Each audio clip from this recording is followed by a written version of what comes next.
సత్య, SATYAలో yes అంటే 1, ఏ అంటే 1, tea అంటే 2, వై అంటే 7, ఏ అంటే 1, పైథాగరస్ సిస్టమ్.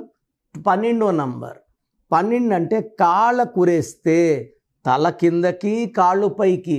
సో జీవితం ముందుకెళ్ళి వెళ్ళి వెళ్ళి ఒక్కసారిగా తలకిందులు అవుతుంది. Some will have health problem, some will have relation problem, some will have financial problem. So 12 is a victim number. Nani cinema 12, Balu cinema 12, Chiranjeevi బాగుంటే చిరు 12, డయానా 12. సో సత్యాలో 12 ఉంది. దీనివల్ల జీవితం రివర్స్ అవుద్దిని hanged man number, reverse number, victim number అంటారు. So మీ పేరులో బలం ఎంత, పాజిటివ్ ఉందా నెగిటివ్ ఉందా తెలుసుకోవడానికి మీ full name, calling name, date of birth, నా పర్సనల్ వాట్సాప్ నంబర్ 9951197198కి వాట్సాప్ చేస్తే మీ పేరు బాగుందా లేదా 24 అవర్స్ రిప్లై ఇస్తాను. బాగలేకపోతే take my appointment as an emergency.